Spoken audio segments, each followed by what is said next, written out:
Okay, thank you so much for having me here today, and it's a real trip down memory lane coming back here because I did my PhD here starting almost 10 years ago with Trevor Robbins, and what I learned from Trevor, which has been carried with me throughout my scientific career and I think is one of the most important skills to learn as a cognitive neuroscientist, is how can you take a really complex cognitive process and break it down into its constituent parts and measure those parts and use those measurements to predict brain activity, to predict differences between patient groups and healthy people, to predict the role of neuromodulators in shaping behavior. And so what I learned from Trevor is how to do this in the context of social cognition. And so today I would share with you some recent work that I've done on how can we measure specific aspects of social and even moral cognition in the lab, and how can we use computational models of decision making to reveal latent subcomponents of these kinds of decisions that we can then use to query how the brain produces moral behavior. So what do I mean by moral decision making?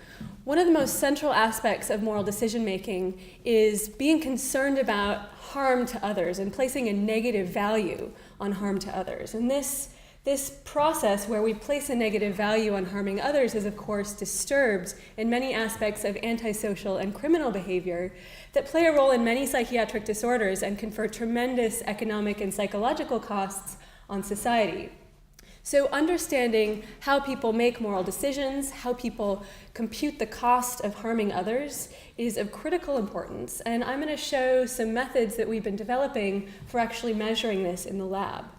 So the kinds of questions that we can address with these new measures is how do we value harm to others? And what are the relative values of harm to others versus harm to myself? Because of course self-harm plays a role in many psychiatric disorders as well. And before we had these methods, it was really difficult to compare how people feel about various kinds of harm. So you might think, well, if you want to know how people feel about harm to others or harm to oneself, why don't you just ask them? And this was indeed done in a very early study in the 1930s by Edward Thorndike. He simply asked people to rate how much they would have to be paid in order to inflict various kinds of harm. So for example, people said on average they would have to be paid $57,000 to have the little toe of one foot cut off. This is 1937 dollars, mind you, so people do care quite a lot about their toes, it turns out. You might already start to be a little suspicious about this number though, because how do we know that these numbers are reliable? We, of course, can't have people make these choices for real in the lab. And it turns out you're, of course, very right to be suspicious of these numbers. So if you look at some of the other questions in Thorndike's survey, you can see some puzzling results. So keeping in mind the $57,000 for the toe, people said to eat a live earthworm 6 inches long, they would require $100,000. So you can see we have a problem with just asking people simply how much do they value different kinds of harm.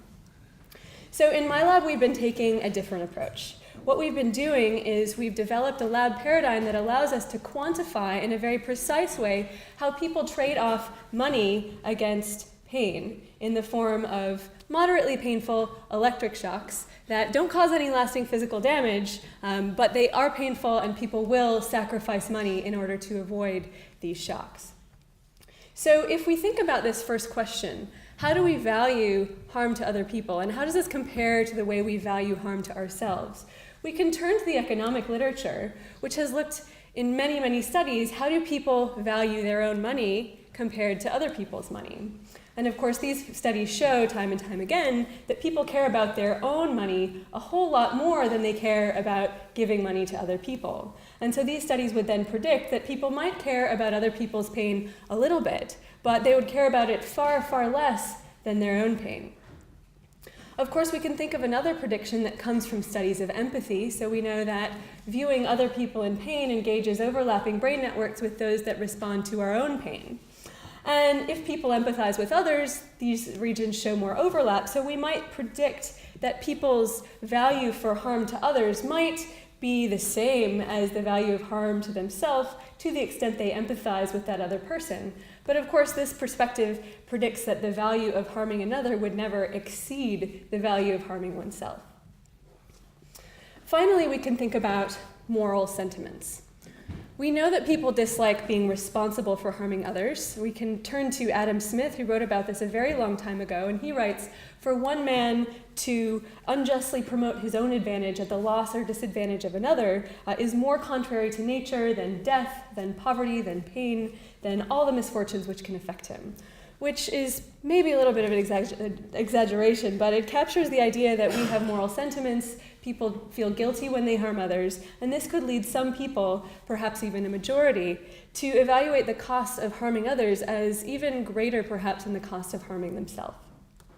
So how do we actually measure this in the lab? We bring 2 volunteers into the lab. They go through a pain thresholding procedure that establishes a level of objective stimulation that produces for the 2 participants equivalent subjective values of pain. So we essentially use the pain thresholds to match the shocks across subjects so that every person is getting a shock that feels equally painful to them. Then we randomly assign the subjects to 2 roles, the decider and the receiver, and the decider makes a series of decisions where they decide between less shocks and less money or more shocks and more money. So essentially what we're doing is we're measuring the willingness to pay to avoid pain, and sometimes the shocks are going to the decision maker themselves, shocks for self, and other times the shocks are going to the receiver, so shocks for other. And so what we can then do is we can measure how people's value for pain differs for self-shocks versus other shocks. So each trial contains a default option and an alternative option, and what people can do is press a button within a certain amount of time to switch from the default option to the alternative option.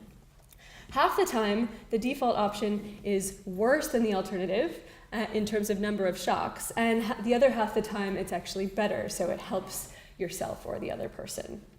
So all told, we have 2 conditions of self versus other that are crossed with 2 conditions of increasing versus decreasing harm.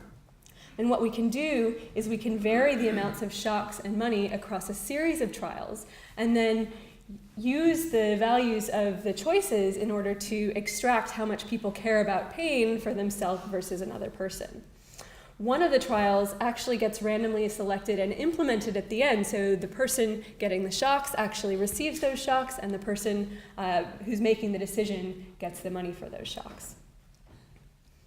So then what we do is we fit a computational model that describes how people make decisions in the tasks. And what this does is it tests the ability of a hypothesized set of cognitive processes to account for every single choice the subjects make throughout the course of the task. And the beauty of this approach is that it really allows us to quantitatively measure the different subcomponents of choices. So we model the probability of switching from the default to the alternative as a function of the difference in subjective value between the default and the alternative. And this depends, of course, on the difference in money between the 2 options, delta M, the difference in shocks between the 2 options, delta S, and then the shocks and the money get scaled by a parameter called kappa, or harm aversion, that captures the subjective cost of pain. So as kappa goes towards 1, you maximally want to avoid pain. You'll pay any amount of money to avoid even a single shock. And as kappa goes towards 0, you become maximally selfish. You will accept any amount of pain for yourself or the other person in order to make as much profit as you can. So this just shows the harm aversion as a function of the willingness to pay to avoid a single shock. You can see these 2 amounts are related to one another. And the important thing to point out is that we can extract a different harm aversion for your own pain and for someone else's pain, and we can compare these values. Now, the task captures a range of moral behavior across our population. So we had people who were willing to sacrifice 20 pounds to avoid delivering even a single shock to someone else. And at the other end of the spectrum, we had people who were willing to deliver 20 shocks to another person for a profit of 10 pence. So we're capturing a wide range of moral behavior within this paradigm, and we can then use that to query what are individual differences in harm aversion, and how does this relate to, for example, subclinical traits of personality disorders. So we've run several studies using this paradigm. What we find consistently, and perhaps surprisingly, is that people are more averse to harming others than to harming themselves by the same amount. In other words, they're willing to pay more money to avoid shocking another person than they are to avoid shocking themselves by the same amount.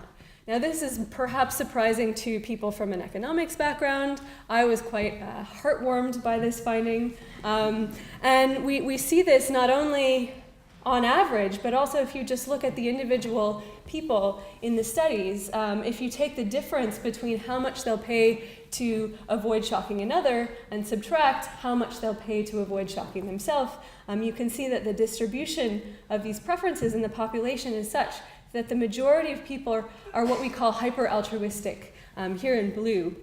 They will sacrifice more for the other than themselves. And we see this consistently across studies. Now, one question that of course arises is, why do we see this, right? People are behaving in this hyper-altruistic way. They don't seem to be deploying the basic version of the golden rule, right? Do unto others as you would do to yourself. If that were the case, then we would just see a flat line here. So what are actually people doing? I think that we can appeal to an alternative version of the golden rule formulated by Karl Popper, and he said, do unto others wherever possible as they would be done by. And of course, in order to compute what others would be done by, let's modify this a little bit. We have to make an inference here. Do unto others wherever possible as you believe they would be done by. Now, as soon as you introduce beliefs into this kind of decision, you introduce the concept of uncertainty, right? Because we can never be totally sure about what other people are experiencing. And so that then leads us to go back to our data.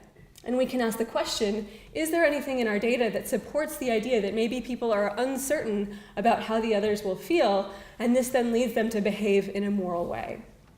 So we can see already in people's subjective reports, if you ask people why they make this decision, they said, I knew what I could handle, but I was less sure about the other person, and I didn't want to be cruel.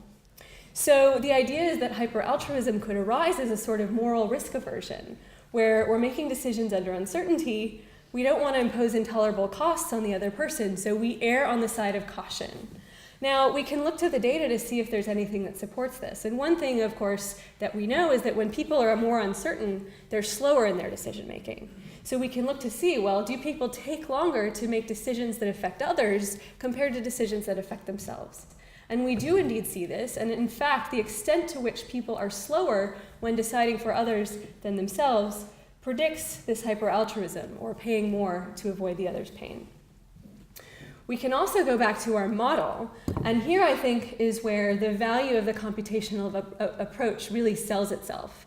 So recall that the probability of choosing the alternative option is a function of both the value difference, which we talked about earlier, but also this parameter here, the inverse temperature parameter, or decision noise parameter, which essentially captures sort of how noisy versus deterministic are you in making these decisions. And what we can do is we can ask, well, what if we compare people who are noisier when they're making decisions for others relative to themselves? And that's this group here on the right. And you can see the guys who are noisier when choosing for others than for self are in fact the most hyper-altruistic people. And those who are actually noisier for themselves don't show an effective hyper-altruism. And again, if you look at the quantitative difference, the extent to which you're noisier in your choices for others than for self predicts hyper-altruism. We've also shown that these parameters can be manipulated by giving drugs like citalopram, the antidepressant, serotonin reuptake inhibitor, and levodopa, the dopamine precursor.